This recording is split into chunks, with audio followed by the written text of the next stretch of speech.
Hello, I'm Charlotte Bates and welcome to this special edition of Beyond the Game for the 2024 Paris Olympics. Overlooking the Eiffel Tower, we begin our coverage of the world's biggest sports event here in beautiful Paris. In a games like no other, athletes have descended on the French capital and history is ready to be written. But amid all the celebrations, a dark cloud hangs over the games, with political turmoil in the country and concerns over security threatening to tarnish this year's event. The eyes of the world now turn to Paris.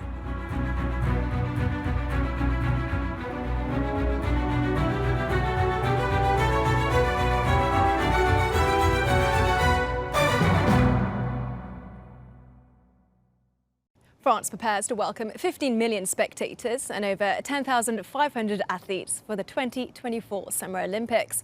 But in the midst of political unrest in the country, pollution issues in the River Seine and concerns over security, is Paris ready?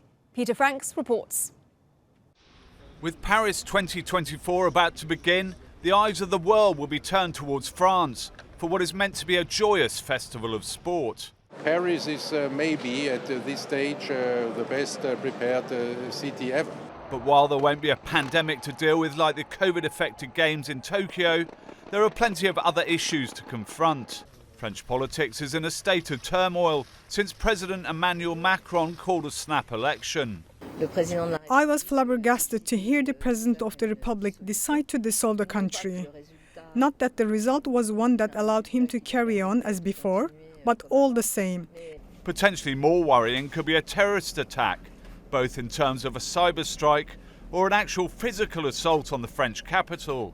If there is any trouble, any fighting, any whatever, you've got intervention elements, military intervention elements, which are ready here and ready to intervene. Specific concerns have been raised over the opening ceremony taking place on the River Seine, rather than an enclosed stadium. Everybody is determined to have this opening ceremony on the River Seine, and will be iconic, will be unforgettable for the athletes and everybody, and will be safe and secure. The watercourse is also due to stage some aquatic events and has been subject to environmental safety worries. When there's a lot of rain, which apparently is the case these days in Paris, pipe networks are overloaded and sewage spills into the nearest water body. Hidalgo even swam in the river in an attempt to quell fears, but it is still unclear whether conditions will be safe. Yes, there could be rain for a couple of hours or even for a day, in which case the Seine will no longer be up to standards. But that's why with the Olympic Organization Committee we have planned for contingency days. Meanwhile, the mayor has attempted to solve a homeless crisis by expelling people from tent cities and squatter camps and moving a mostly illegal migrant population to locations around the country, away from the scrutiny of Paris and the Games. It will be the third time Paris hosts the Olympics, and counting the costs this time round might be a lot more than financial. Peter Franks, TRT World. Well, joining me now to discuss the political turmoil ahead of the Olympics in Paris is sports journalist and author Firas El-Etchi, and of course political analysis and head of the Committee for Justice and Liberties, Yasser Louati. Well, Yasser, I want to start with you first. Of course, it's a very tense time to be hosting the Olympics in Paris with so much political unrest in the country as well as riots in the capital. So could you tell me what is the feeling like in the city at the moment and how is it impacting the Games? Well, if you were to believe the latest polls, for example, 36% of people feel indifferent to the Olympics, 24% feel angry, and even 5% feel worried about them. So far, these Olympics in Paris have failed to garner any popular support, especially when we take a look, for example, at how the social cleansing was initiated months before by excluding the poor from central Paris and also by excluding more poor in the northern suburbs of Paris, especially in the Seine-Saint-Denis area. So right now we are seeing that these Olympics so far do not feel like people are part of them or they're welcome. It just feels like it's a rich people's event, and especially with the racial question being explicit under the Emmanuel Macron government, there are no reason to feel some sense of, this is, a festivity for after 4 years of waiting, or that France is somehow exemplary in that matter. Well, you talked about how many people are actually arriving in the city, much to the dismay of many locals. For us, security has been a major problem leading up to the Olympics. Tackling homelessness and also illegal immigration in this city has been at the forefront of the government's mind. How has it been ahead of the Olympics and how much is it impacting it? I mean, this is such a bizarre feeling coming into the Olympics. I've never seen the streets of Paris like this, maybe during COVID and lockdown, but we cannot dismiss the broader picture in an ultra-connected world. Everything is connected. So to understand why there's so much tension and people are scared and people are stressed about these Olympics, we have to look at the broader picture. I mean, the Olympics are the greatest form of celebration for mankind. This is where we come together and we celebrate. But the question is, in 2024, in the summer, what is it that we're celebrating? Are we celebrating a genocide that's taking place a 5-hour flight from here? Or these world leaders, I mean, what are they celebrating? Maybe the fact that they turned out to be the very evil they for the longest time lectured us against? Even in France, the general atmosphere of like 12 million people wanting a political party that last time was in power was working for the Nazis, wanting that party to rule France again. Or like you said, the fact that thousands of homeless people were promised decent housing only to be shoved in buses and thrown hundreds of kilometers away. So celebrating, what is it that we're celebrating? And you know me, Charlotte, this is not our first live talking about sports. I always cheer for athletes. I always want to see them win, lose, make those comeback stories. It is inspirational. But in this context, somebody runs 100 meters and they're very fast. I mean, really, who cares? It's so irrelevant at this point. And so the question remains, what is it that we're celebrating? And that's why there is tension and there's stress, because there isn't much to celebrate, let's face it. You're so right, Faraz. As soon as I landed in Paris, I really felt that element of control, even with some of the areas in Paris blocked off, limited. And yes, I want to pull you in with what Faraz was saying about the relocation strategy of homeless people. A lot of people are calling it social cleansing. Would you agree? Was it the right approach? Actually, absolutely not. The government implemented a deliberate strategy of hiding the poor away, you know, of course, starting with the homeless people within Paris and around it, but also the working class. Many of them have been deprived of their vital areas in the northern suburbs of Paris. We also saw the exclusion of students from their dormitories, the skyrocketing rental prices in France already had been taking place under Airbnb and so on. And now people feel that these Olympics are only for the well-to-do, not for everyone. And of course, these Olympics, again, do not feel like they are a celebration, like Faraz just said. They are just a showcase for French luxury. That's it. You say it's not an Olympics for everyone. They're trying to make it so with the opening ceremony taking place on the River Seine. But again, that security is going to be a real issue. Faraz, talk to me about this, you know, with so many people coming into the city, the Seine River also having a bit of an issue with pollution. Was it really the right decision considering the environment of the capital at the moment? So I want to go back to that question, but before that, I will comment on the Seine thing. I was there when Hidalgo, the mayor of Paris, went to swim, and you should have seen the faces of the Parisians on the bridge. Everybody's looking back because it didn't look convincing. The river is far from clean, far from usable. I'll definitely not go for a swim, even if it gets hotter than this. But when it comes to inclusion, that's what fuels the resentment. Yes, you want to have an open ceremony for 400,000 people, but you're failing big time because the message is clear. Tourists are welcome. Rich locals and Parisians are welcomed.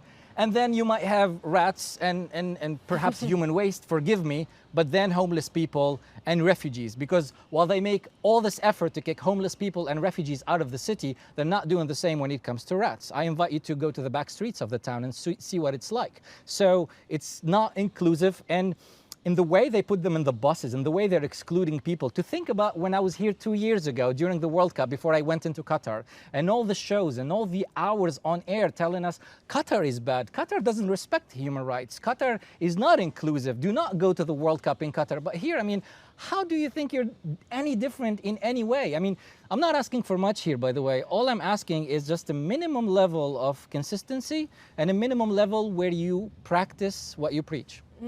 And that inclusion really goes against what the ethos of the Olympics is all about, right? Exactly right. But guys, hang tight.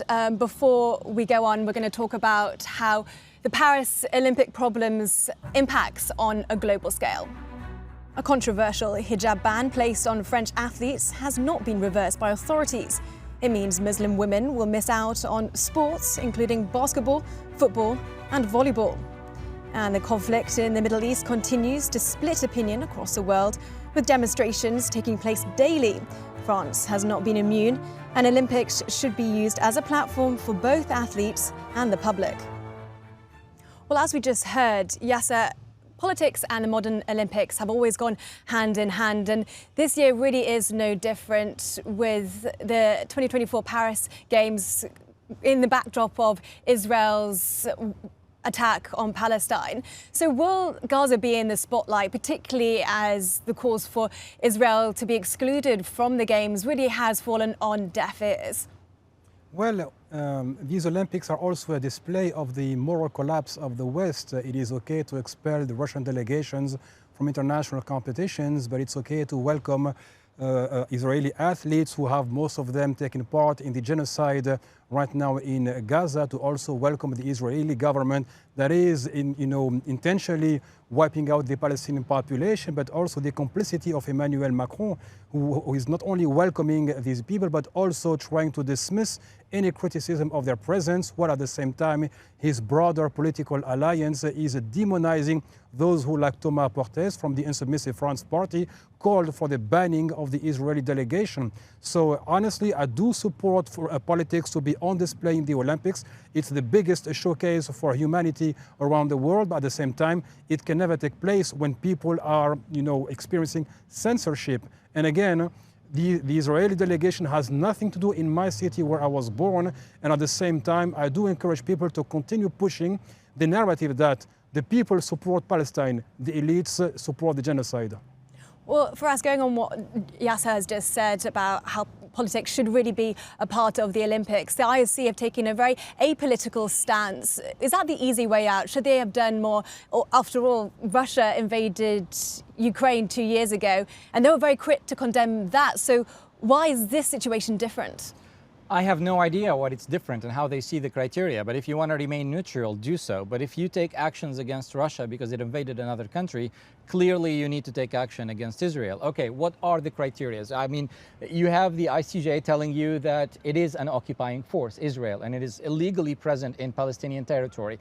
That's not enough. It is telling you that the IDF is committing war crimes. That's not enough. It is telling you that there is a genocide unfolding. That's not enough. There are 40,000 people who are dead. That's not enough. Well, once the dust, settles, we'll have a much bigger number. But what is the number? 100,000, 200,000 before we can say, okay, we're going to condemn this nation? And yes, okay, for me personally, I'm someone who prefers to keep sports aside. And maybe, Israeli athletes have nothing to do with this. But the fact that you're inviting the Israeli president in the opening ceremony, what's the message to the world? I mean, it is a moral collapse. I'm telling you that these people who for the longest time lectured us about, watch out from China, watch out, human rights here, human rights there, international law, international institutions, they turned out to be the very evil that they for the longest time lectured us against.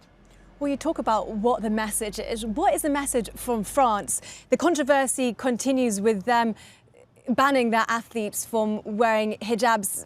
Yasser, what does this signal to the rest of the world in an event that's supposed to bring cultures and countries together? And what will the ramifications be for women wearing hijabs? Well, this is again a case against France that it is indeed and has been for decades the laboratory of Islamophobia, because when France bans the headscarf on its own athletes but does allow it because it has no choice for foreign athletes, it shows that there is an official discrimination targeting Muslims. In the regulation in sports does not ban the headscarf. For example, even in football, you can wear it if you're playing abroad, but not in France. And again, why should people be banned from playing sports when they are wearing the headscarf? Because France, again, has a deep Islamophobic, infrastructure that has been on display with the laws passed for the past 20 years. And as we speak right now, over 150 Muslims have been put under house arrest by Gérald Darmanin, the Minister of Interior, just in preventive measures, which means even the rule of law does not apply to French citizens, let alone French Muslims. Well, it really feels reflective of right-wing politics and the resurgence in France. For us, I of course know we know each other quite well now. Of course, you're a Tunisian immigrant here in France. Have you ever felt racism in the country, and has it changed in recent years? Do you have time? Yeah, firsthand. And I think, yes, sir, you're born here, you're French, but I'm sure that many people make you feel you're not French enough. At least it's something I see a lot. They're trying. Yeah, I see that a lot. I mean, where do you want to start? From straightforward racism, where you're told you don't belong. What are you doing here? To unequal pay because of the color of your passport for doing the exact same jobs. But there is a whole system of exploitation that I'd even talk about in my book, where Tunisian doctors and sub-Saharan doctors are exploited here for years. They're being paid under the minimum wage because they're given the status of intern, because their degree, which is absolutely French, that they get in Tunisia, is not enough. So they have to go through a process where they're exploited by the system before they can become doctors. But this goes to engineers, to everybody who's coming from North Africa or Sub-Saharan Africa. There is a system designed to remind you that you've been colonized once, and that's how it's gonna be here. But let me finish on a hopeful note. We're fighting against it. It's working. There's this emerging youth here in France that's like, yes, sir, there are people fighting. I'm not a leftist, but there is the left, and they won the election, and they are changing things. And I think Gen Z and the future will be a very different one that's inclusive, one that's very different from where we are now. I think we are in that point where it's gonna get a little worse before it gets better, but whatever this is happening, the right wing and the far right is a dying breed, and I think they're coming through their last dance. Well, thank you both for sharing that, and hopefully for us, you're right, change is on the horizon. But next up, we're going to be discussing how, although there is a dark cloud hanging over the Olympics, once the Games begins, focus then remains and returns to the sports events happening here in Paris.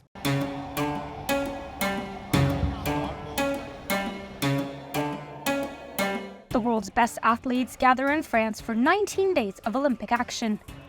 Over 10,000 will take part in 329 events, hoping to cement their names into sports history. The Games are on.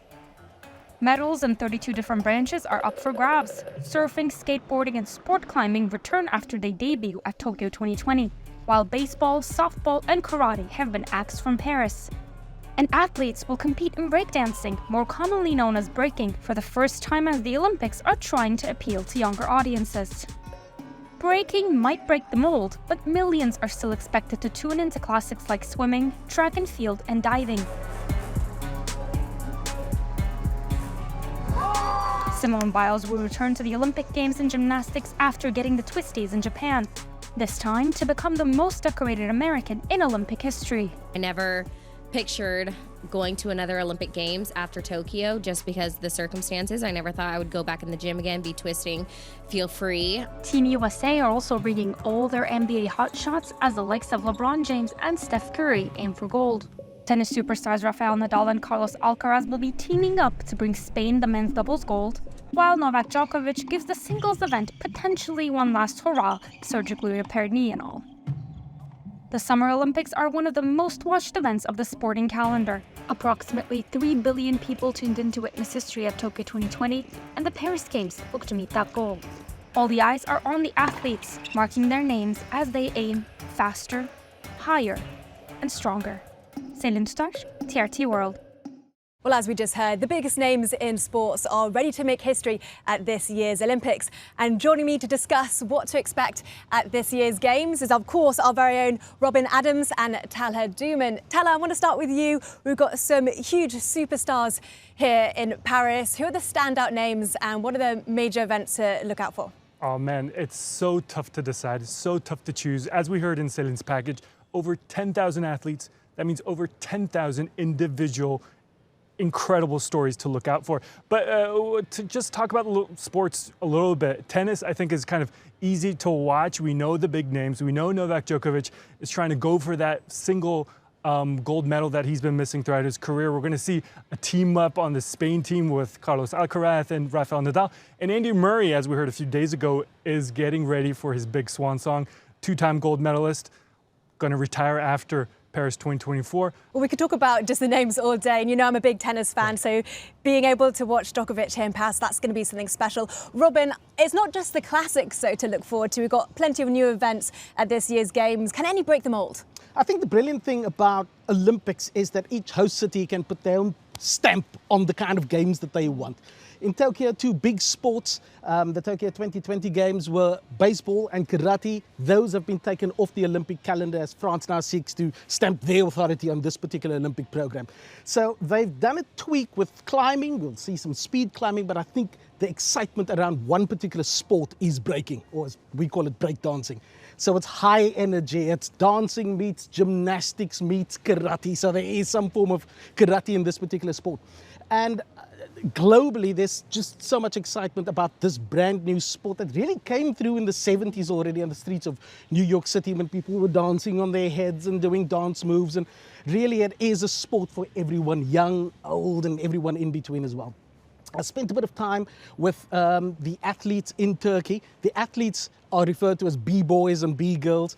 And the excitement I speak about is these athletes are saying now that it's on the Olympic program, breaking, this is something we can work towards. So they're already looking to Los Angeles 2028 to try and secure a qualifying berth so they can feature there. So really a lot of excitement and enthusiasm around this particular sport, breaking.